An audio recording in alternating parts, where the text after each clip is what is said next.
하나님 말씀 마가복음 9장입니다. 마가복음 9장 15절에서 29절까지 말씀입니다. 신약성경 68면 마가복음 9장 15절에서 29절까지 말씀입니다. 한 절씩 교독하시고 마지막 29절은 같이 공부하도록 하겠습니다. 마가복음 9장 15절입니다. 제가 먼저 말씀을 공독하겠습니다. 온 무리가 고 예수를 보고 매우 놀라며 달려와 문안하거늘 무리 중 하나가 대답하되 선생님, 말 못하게 귀신 들린 내 아들을 선생님께 데려왔나이다.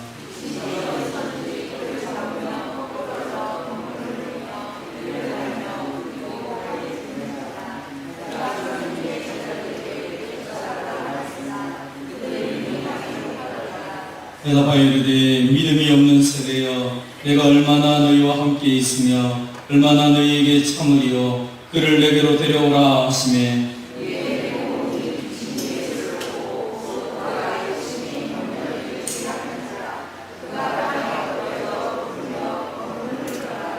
예수께서 그 아버지에게 물으시되 언제부터 이렇게 되었느냐 하시니 이르되 어릴 때부터니이다.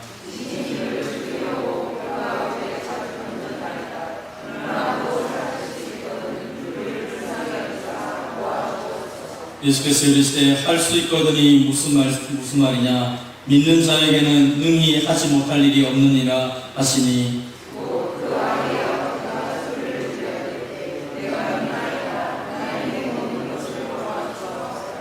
예수께서 무리가 달려와 모이는 것을 보시고 그 더러운 귀신을 꾸짖어 이르시되 말 못하고 못 듣는 귀신아, 내가 내게 명하노니 그 아이에게서 나오고 다시 들어가지 말라 하시매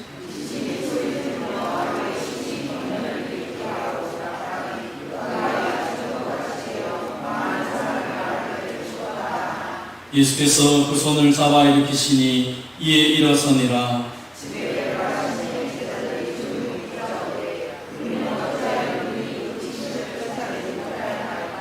읽겠습니다.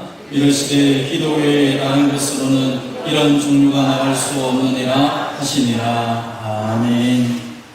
오늘 말씀을 가지고 나의 믿음 없음을 도와주소서라는 제목으로 이렇게 말씀을 나누겠습니다. 한번 따라합시다. 나의 믿음 없음을 도와주소서. 우리는 기도가 믿음과 관련이 있다는 것을 함께 살펴보고 있습니다. 그리고 우리의 믿음은 성장해야 된다는 것도 이 기도와 더불어서 살펴보고 있습니다. 어떻게 하면 우리의 믿음이 성장할 수 있습니까? 우리가 지난주에 살펴본 것처럼 약속의 말씀을 배우고 약속의 말씀을 붙잡고 기도할 때 우리의 믿음이 성장한다라고 했습니다. 그래서 성경을 읽을 때 하나님이 우리에게 주신 약속을 우리가 명확하게 기억하는 것이 필요합니다. 그러니까 어린아이들에게만 암송을 하는 것이 아니라 사실은 우리가 매일매일 혹은 일주일에 한 말씀이라도 암송을 하며 살아갈 필요가 있죠.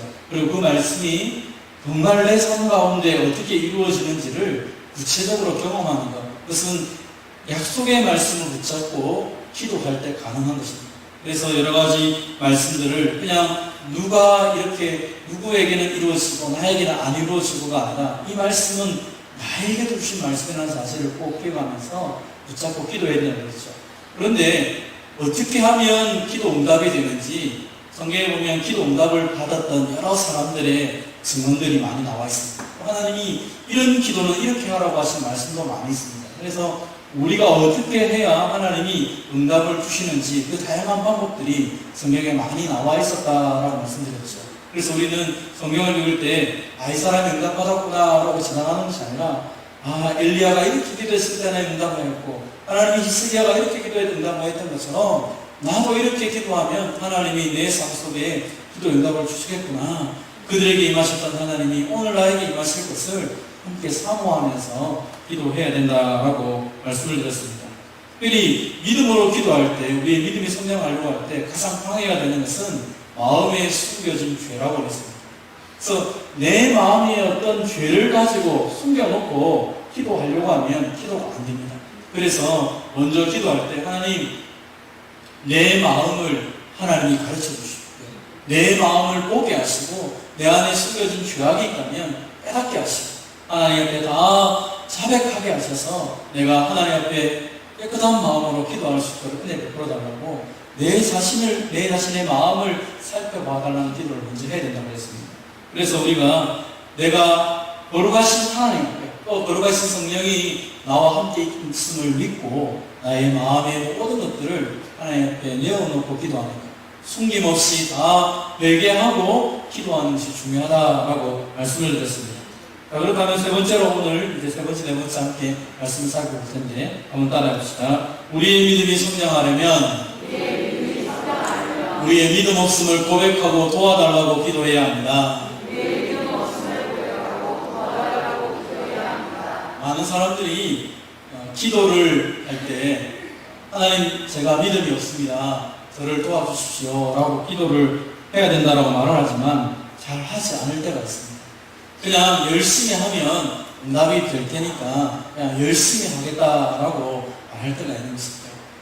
나의 연약함을 고백할 뿐 아니라 특별히 내가 어떠한 기도 제목을 가지고 기도하려고 하면 잘 안 될 때가 있습니다. 예를 들어서 하나님은 누구를 사랑하라고 하는데 내가 안 될 때가 있죠. 그러면 하나님 내가 믿음이 없습니다. 이 부분은 안 되는 것 같습니다. 또 내가 어떤 다른 사람이나 나라나 뭔가를 위해 기도할 때 하나님 나는 그 정도 수준이 안 되고 그 정도 기도가 안 되는데 하나님 내가 믿음이 없습니다. 믿음이 작습니다. 저를 좀 도와주십시오 라고 기도해야 된다는 것입니다. 왜냐하면 믿음은 마치 살아있는 것처럼 성장하고 무슨 점점점 커지게 되어 있습니다. 믿음이라는 것 자체가 그냥 관념 속에 있는 것이 아니라는 것입니다. 많은 사람들은 믿음에 대해서 관념처럼 생각합니다. 그것은 그냥 하나의 생각이 던져진 것처럼 그것이 믿음이라고 생각하는데 믿음은 하나님과의 관계이기도 하고 그 관계라는 것은 계속 점점점 내가 많은 것을 맡기고 그분을 알아갈수록 커지고 깊어지는 것입니다. 그래서 기도할 때 하나님 나에게 믿음을 연입해 주십시오. 내 힘으로 믿음을 자라게 할 수 없기 때문에 하나님께 도움을 구하는 것입니다.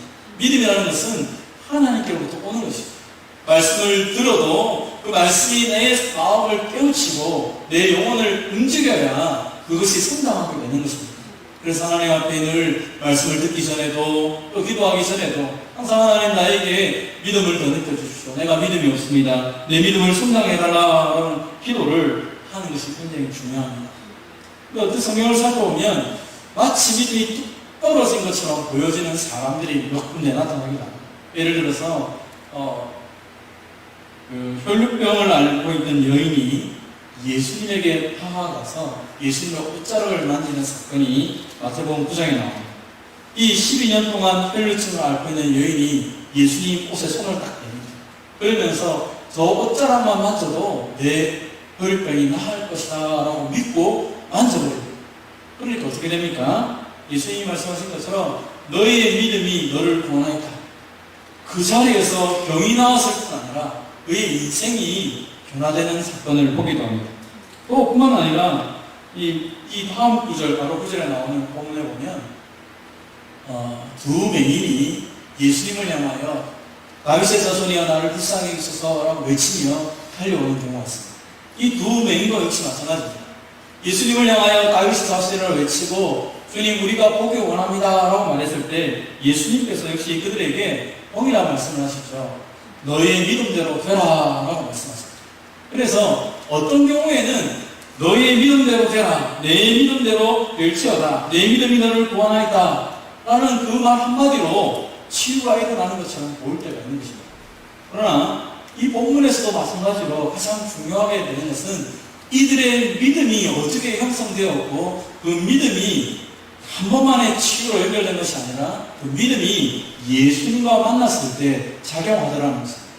다시 말하면 나 혼자 뭔가를 많이 키운다고 해서 이것이 능력으로 나타나는 것이 아니라 그것이 예수님과 맞아떨어지고 그것이 예수님 앞에 나올 때 예수님을 정말로 내 이 모든 문제의 해결자로 믿을 때에 치유가 일어나고 회복이 일어나는 것을 보게 됩니다.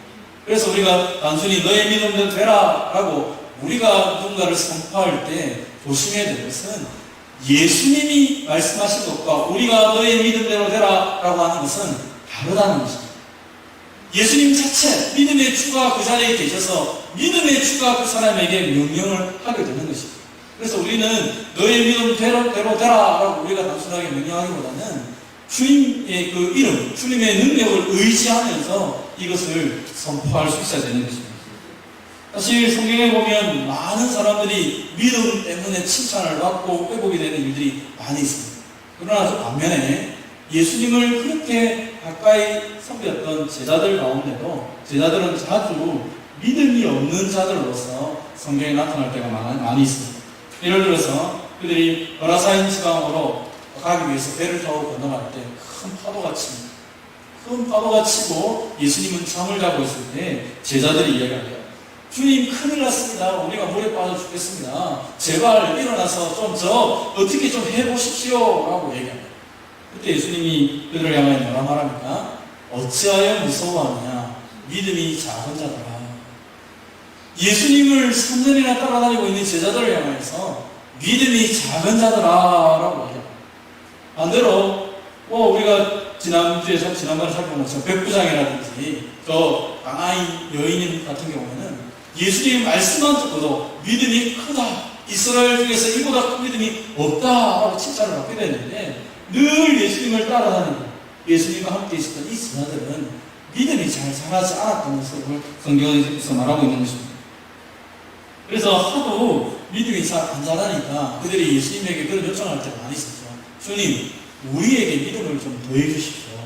우리가 아무리 하려고 해도 안 됩니다. 주님이 좀 도와주십시오 라고 간구를 합니다.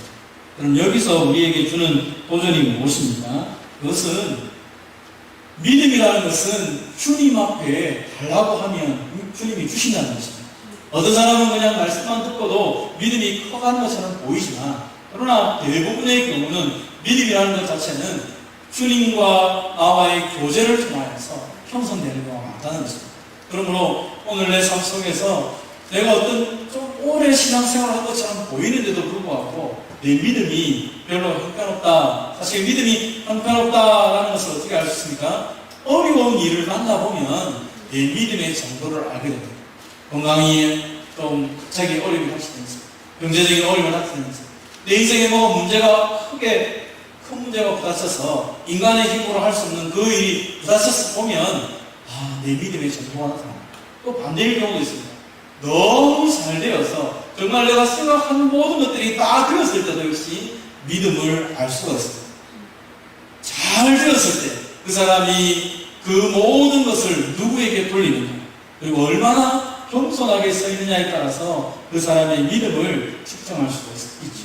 반대로 가장 어려울 때 그 어려운 가운데 속에서 그 환경 가운데 절망할 수밖에 없음에도 불구하고 그가 붙잡고 있는 것이 무엇인가 그것을 볼 때 그 사람의 믿음을 볼 수 있는 것입니다. 오늘 본문에도 마찬가지입니다. 오늘 본문의 사건이 무엇입니까? 예수님이 그 변화사에 있을 때 밑에 있던 제자들에게 한 아버지가 자신의 아들을 데리고 옵니다. 이 아들은 귀신이 들려서 막 불에도 들어가고 물에도 들어가고 난리가 납니다. 어릴 때부터 계속적으로 이런 일들이 벌어졌습니다. 그래서 예수님에 대한 소문을 듣고 이 아버지가 이 아들을 데리고 제자들에게 찾아왔습니다. 오늘 본문에 보면 제자들은 이 문제를 가지고 계속 토론을 합니다. 고칠 능력이 없었다는 것입니다. 그때 예수님이 내려와서 묻지요. 무엇 때문에 그들과 변론하고 있냐? 그때 이 아버지가 등장하여 예수님, 내가 이 아이를, 귀신 들린 아이를 데려가는데 당신의 제자들이 고치지 못하고 있습니다. 그때 예수님이 뭐라 말합니까?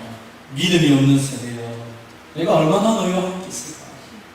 예수님이 그 제자들을 향하여 믿음이 없는 세대여 하면서 그 제자들을 향하여 책망을 하고 있습니다. 그러면서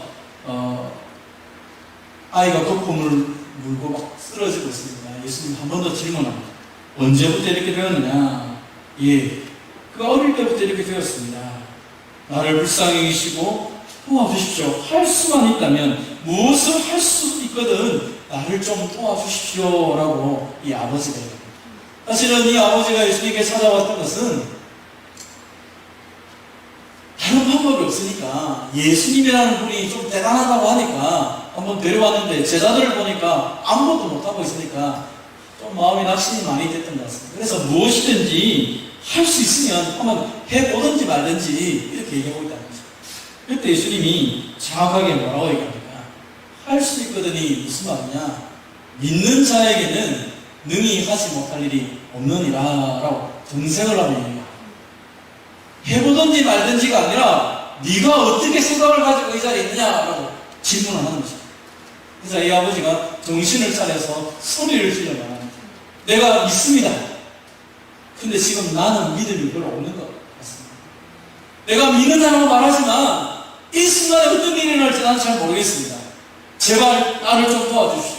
내가 믿음이 없습니다. 당신이 이 아이를 치유할 것을 내가 믿어야 되는데 내가 지금까지 살아봤을 때 그런 의미가, 그런 경험이 없었기 때문에 지금 믿는다고 말하지만 내 믿음이 없습니다. 정확하게 솔직하게 얘기를 하는 것입니다. 정말 이 아이가 고치고 받고 싶은데 또 고쳐져야 되는데 나에게는 믿음도 없고 방법도 없고 온전히 예수님 당신만 바라보기를 원한다. 정말 믿는 자에게 능히 하지 못할 일이 없다고 말했기 때문에 당신을 의지합니다 라고 말을 하는 것입니다. 그때 예수님이 그 아버지의 간구를 들으시고 아이를 고쳐줍니다. 내가 믿음이 없습니다. 나에게 믿음 없는 것을 도와주십시오. 나에게 믿음을 달라고 간구하는 그 아버지의 기도를 예수님이 들으시고 고쳐주는 것입니다. 사랑하는 성도 여러분, 우리는 기도를 하면서 종종 하나님이 어떤 분이신지, 오늘도 예배를 시작하면서 신앙 고백을 하며 하나님이 어떤 분이신지, 예수님이 어떤 분이신지, 성령님이 어떤 분이신지를 고백하면서도 여전히 이 마음속에 의심이 생깁니다. 천지를 창조하신 하나님이 내 인생의 문제에 간섭을 하실까? 십자가에 죽으시고 부활하신 예수님이 과연 나한테 관심이 있는 것인가? 성령님이 지금 온 교회를 통치하시고 다스린다고 말씀하셨는데 진짜 내 인생의 문제에 관심이 있는가? 내가 믿는다고 고백을 하지만 내가 살아온 것을 보니까 그렇지 않은 것 같아요. 자, 고백은 고백이고 기도는 기도고 예배는 예배고 삶은 삶이고 꼭 이렇게 하나님 앞에 나오며 기도하는 것은 없습니까? 그럼 기도를 하는 것은 어떠한 대상과 이야기를 할 때 여러분도 그렇지 않습니까? 그 대상을 신뢰하지 못하면 말을 하다가도 그냥 멈춥니다. 이 사람한테 이 얘기했다가 괜히 안 하는 게 좋겠다. 말하다가 그만둘 때가 있어요. 어떤 사람하고는 이야기하면 할수록 더 신뢰감이 생겨서 속에 깊은 이야기까지 다 이야기할 때도 있죠. 여러분이 하나님을 어떤 분으로 믿고 이 자리에 나왔습니다. 어떤 부분까지 하나님이 여러분의 인생을 변화시키기를 원하고 계십니다. 그렇다면 오늘 내가 그 부분을 다 하나님께 맡게 되는데 다 맡기지 못하고 오늘 예배당을 나오는 순간 또 무거운 짐을 지고 나간다면 하나님을 제대로 믿지 못하는 거죠. 그래서 오늘 이 시간에 이렇게 기도하며 나갔으면 좋겠습니다. 하나님, 내가 믿는데 좀 더 정확하게 표현하자면 나는 믿고 싶은데 내가 믿음이 없는 것 같아서 믿음이 적은 것 같아서 다 하나님께 맡게 되는데 맡기지 못하고 그냥 또 들고 나갈 것 같습니다. 하나님 이 시간 믿음 없는 나를 용서하시고 그 믿음을 주십시오 하고 주님 앞에 정직하게 기도할 수 있는 저와 여러분이 되시기를 바랍니다. 그래서 오늘 이 밤에 이 교회당 문을 나갈 때 정말 하나님 앞에 다 던져놓고 나간 사람으로 시원함을 누리고 기쁨으로 이 문을 나갈 수 있는 저와 여러분이 되시기를 바랍니다. 그러기 위해서 어떻게 되는가 한번 따라합시다. 우리의 믿음이 성장하려면 우리에게 믿음을 주시는 하나님을 더욱 신뢰해야 합니다. 하나님께서 우리에게 한 가지 요구하는 게 있습니다. 나를 도와주십시오. 할 수 있거든요. 뭐냐? 너 정말 믿느냐? 나를 얼마큼 신뢰하느냐? 주님이 우리에게 그 질문을 또 한 번 더 하는 것입니다. 제자들이 믿음을 더하여달라고 제자들이 또한 고백했을 때도 통일하게 예수님 하신 말씀이 너희에게 겨자씨 하늘 만한 믿음이 있나? 너희에게 정말로 겨자씨 하늘 만한 믿음이 있었다면 이 뽕나무들로 뿌리가 뽑혀서 바다에 심겨라 하였을 것이다. 너희는 겨자씨만한 믿음도 없는 게 아닌가? 아니, 좀 더 정확하게 표현하자면 겨자씨만한 믿음이 있으면 지금도 이런 기도를 할 수 있다라고 이야기를 하는 것입니다. 종종 우리는 큰 기도에 대한 이야기를 너무 많이 듣다 보니까 내가 믿음이 없어 기도를 못합니다 라는 이야기를 합니다. 여러분, 내가 믿음이 없어 기도를 못합니다라는 것은 겸손의 표현이 아닙니다. 그건 겸손의 표현이 절대로 아니에요. 근데 우리는 자주 뭔가 얘기하다 보면 제가 믿음이 없어서 기도도 못하고 이렇게 말해요. 왜냐하면 겸손이 아닙니다. 그리고 그런 말은 우리 입에서 안 하는 게 좋습니다. 내가 작지만 내가 지금 이렇게 기도합니다. 내가 작지만 하나님이 내가 믿는 만큼 내가 지금 기도합니다라고 말을 해야 되는 것입니다. 우리에게 믿음을 더해 주십시오라고 제자들이 말했을 때 더 큰 믿음 받아라 이렇게 말한 것이 아니라 너에게 있는 그 작은 믿음 가지고 이거 기도해보라고 열심히 말하는 것입니다. 하나님은 우리에게 더 큰 믿음을 그냥 주지 않습니다. 오히려 그 작은 믿음을 사용해보라고 말하는 거예요. 사용할 때 꺼지는 것입니다. 관계는 자꾸 그렇게 배워지는 것입니다. 관계도 그렇고 능력도 그렇고 사용할 때 커지고 충만해지는 것입니다. 그리고 우리에게 큰 믿음을 가지고 큰 일을 하라고 처음부터 말하지 않았습니다. 어쩌면 우리에게 작은 믿음이 있다면 그 작은 믿음을 가지고 큰 일을 할 수 있다라고 주님이 오히려 말씀을 하고 있는 것입니다. 왜 가능합니까? 기적을 일으키는 것은 우리의 믿음이 아니라 전능하신 하나님이 기적을 일으키기 때문입니다. 그래서 내가 아무리 작더라도 하나님하고 연결만 되면 그 하나님이 전능하신 능력으로 역사하는 것입니다. 그게 기도의 법칙이죠. 여러분, 우리가 구약 성경을 읽다 보면 믿음의 조상, 우리가 전에 창세기를 12장부터 시작해서 아브라함이 어떤 믿음의 사람이었는지 한번 살펴본 적이 있습니다. 75세 때 그 우상을 섬기던 그 집안에서 그 아브라함을 하나님 불렀을 때 약속을 붙잡고 하나님께 나옵니다. 그러나 출발할 때부터 불안해서 자신의 아내를 여동생이라 속이면서 그렇게 출발했던 믿음 없는 아브라함이었습니다. 하나님이 아들을 주겠다 약속을 했는데 그 약속을 10년까지는 기다리지만 10년 지나고 나서 못 기다립니다. 그래서 첩을 두었다가 낭패를 당하게 됩니다. 아들을 주시겠다 응답을 받을 때까지 25년이 걸렸습니다. 그때까지만 해도 아브라함의 믿음이 아들이 성장합니다. 그 믿음이 정말로 이삭을 하나님 앞에 모리아산에 바칠 만한 시간은 최소한 15년 이상이 걸렸다는 거죠. 이렇게 본다면 아브라함이 자신의 독자를 바칠 때까지는 시간적으로 계산해도 한 35년에서 40년 정도 하나님을 제대로 믿어왔을 때 그 정도의 수준이 된 것입니다. 하루아침에 믿음이 성장하는 경우는 없습니다. 믿음이라는 것은 하나님과의 관계 속에서 이루어지는 것이기 때문에 그렇습니다. 그렇다고 우리에게는 45년 걸려야 아브라함 같은 믿음이 생깁니까? 아닙니다. 내게 있는 작은 믿음을 가지고 얼마나 그 믿음을 가지고 주님과 관계를 하고 나가냐에 따라서 그 기간은 45년이 될 수도 있고 혹은 10년이 될 수도 있고 혹은 1년이 될 수도 있다는 것이죠. 혹은 한 달이 될 수도 있다는 것이죠. 중요한 것은 내가 그 하나님을 얼마나 신뢰하느냐, 그 하나님 앞에 내 모든 것을 얼마나 맡길 수 있느냐, 거기에 달려있다라고 말씀을 하는 것입니다. 그래서 성경은 우리에게 너희가 큰 믿음이 있을 때까지 기다리고 아무것도 하지 말라는 것입니다. 지금 내게 있는 믿음을 가지고 기도하기 시작해야 돼요. 작은 것부터 기도하는 거예요. 한 가지 예를 들어보면 이런 것입니다. 기독교인을 싫어하는 이웃이 있다는 거죠. 아니, 교회 다니는 사람 싫어. 거짓말쟁이들이야. 이렇게 말하는 이웃이 있다는 거죠. 그러면 우리가 기도할 때 어떻게 기도하면 하나님 저 사람 마음 바꿔줘가지고 예수 믿게 해주시고 천국 가게 해달라 이런 기도 하지 않겠습니다. 그런데 내가 지금 그렇게 기도하면서 뭐라 생각하냐면 아유 저 사람 내가 이렇게 기도한다고 사람 예수 믿을 거냐? 안 믿을 거야. 안 믿으면서 기도하는 거야. 아유 그래도 예수 믿으라고 기도하는 게 잘하는 거니까 예수 믿고 천국 가게 해달라고 기도합니다. 안 하는 것보다 훨씬 나은 거죠. 그런데 조금 더 지혜롭게 기도하고 하나님이 응답하시는 것을 내가 경험하려고 하면 조금 단계적으로 기도하면 더 좋다는 거죠. 하나님, 저 사람이 예수 믿는 사람은 다 거짓말쟁이로 알고 있습니다. 저 사람이 내가 예수 믿는 사람인지 알고 있습니다. 하나님, 내가 저 사람과 친구가 될 수 있도록 도와주십시오. 이렇게 먼저 기도하는 거죠. 그 정도는 기도할 수 있고요. 그래서 저 이웃과 친구가 되면서 함께 생활하면서 생각이 조금씩 바뀌기를 기도하는 거죠. 그리고 하나님, 내가 친구가 되어서 어떻게 내가 변화되었고 하나님 은혜를 주신지를 이야기했는데 내 이야기만 가지고는 저 사람이 안 변할 것 같아요. 하나님, 저분이 성경을 볼 수 있는 마음, 하나님 말씀을 듣고 싶은 마음을 좀 주시면 좋겠습니다. 그렇게 기도를 한다는 거죠. 그러면 어느 순간에 갑자기 하나님 말씀은 도대체 뭐야? 상대방이 그렇게 반응하는 것을 경험합니다.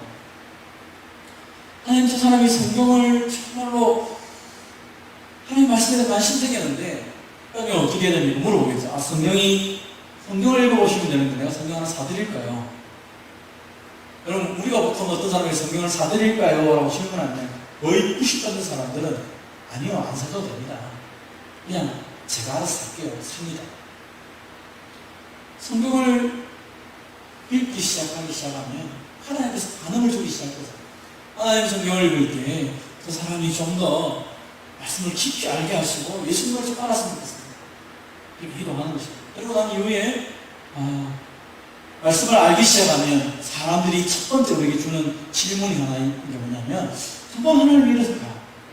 그렇다면 이 하나님 앞에 내가 기도할 수 있을까요? 아니, 나를 위해서 좀 기도해 줄 수 있나요? 이런 질문. 그럼 우리가 그들을 위해 기도하기 시작합니다. 변화한다는 거죠. 우리가 기도를 너무 크고 막연하고 나도 감당하지 못할 기도를 많이 하다 보니까 기도에 응답이 없다라고 자꾸 얘기할 때가 많습니다. 그런데 내 수준에 맞는 기도 제목을 가지고 하나씩 기도를 해보는 겁니다. 목표는 명확합니다. 그러나 그 목표를 향해 가는 데 있어서도 그냥 너무 막연하게 하나님, 우리 안 믿는 남편 예수 믿게 해주세요라고 기도를 했는데 20년 기도, 30년 기도하고 나니까 내가 지치는 거죠. 바뀌는 게 뭔지를 모르니까. 그런데 예를 들어서 20년, 30년 기도를 할 것 같으면 조금씩 기도하는 것이죠. 하나님, 우리 남편이 교회에 대해서 부정적인 생각이 없도록 해주세요. 하나님, 우리 남편에게 예수 믿는 좋은 친구가 생기게 해주세요.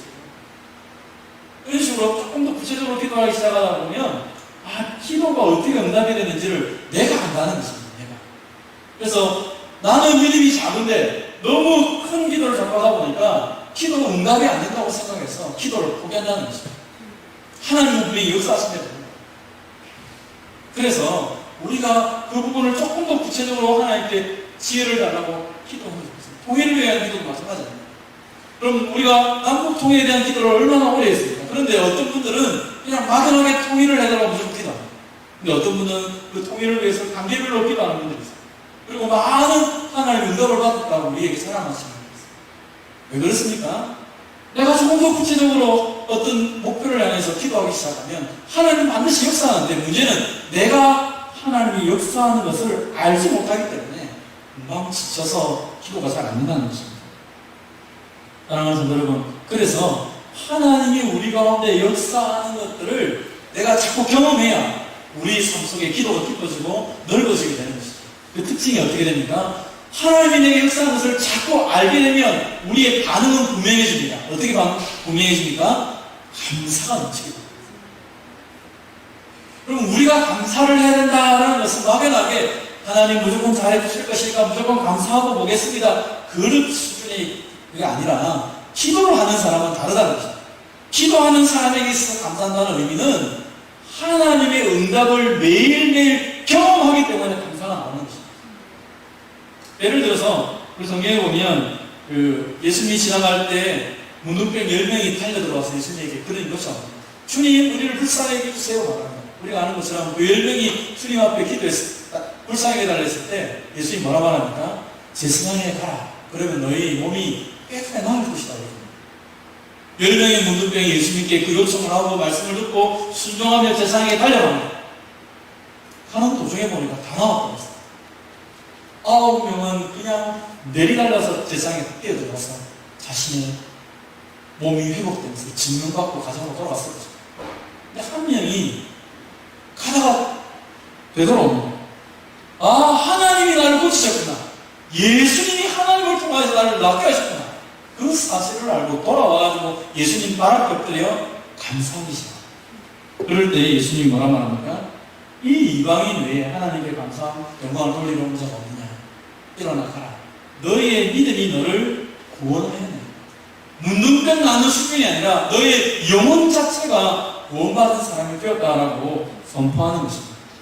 그래서 기도 응답을 제대로 경험하는 사람들의 인생 속에서 꼭 따라오는 한 가지 특징은 감사가 이루어지는 것입니다. 그래서 항상 기뻐하라, 쉬지 말고 기도하라, 범사에 감사하라. 왜 이게 연결이 됩니까?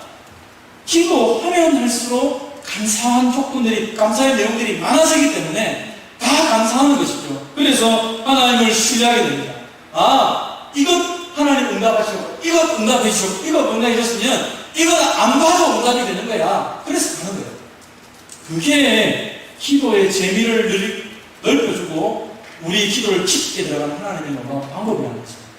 사랑하는 성도 여러분, 그래서 우리는 기도해놓고도 응답이 안 떨어져도 감사할 수 있는 이유가 있습니다. 왜요? 하나님이 어떤 분이신지를 알기 때문에, 그 하나님은 반드시 우리 기도를 들으시고 응답하실 것이기 때문에 먼저 감사함으로 나갈 수 있는 것입니다. 근데 이것은 기도를 해보지 않은 사람은 안 됩니다.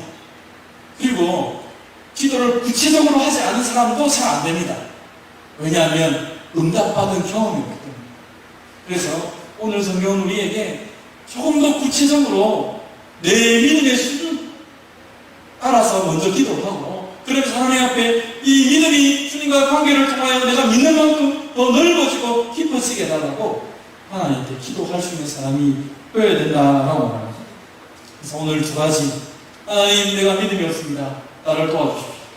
하나님, 내가 믿음 주신 하나님을 더 신뢰해서 더 깊게 기도할 수 있는 사람이 되게 해달라고 기도할 수 있는 저와 여러분들이 위해서 우리의 믿음이 날마다 성장하고 우리의 기도가 점점 더 커지고 기도 응답이 많아지는 축복이 있기를 주님의 이름으로 축원드립니다. 자, 같이 한번 우리가 한번 기도했으면 좋겠습니다. 하나님 아버지, 내 마음에 믿음이 없습니다. 하나님, 내가 믿음이 없는 것 같습니다. 내가 기도에 대해서 많이 알고 있습니다. 지금까지 내가 교회에 와서 기도에 대해서 얼마나 많이 배웠습니까? 얼마나 많이 들었습니까? 얼마나 많이 기도했습니다. 내가 믿음이 별로 없는 것 같습니다. 하나님, 나의 약함을 불쌍히 여기십시오.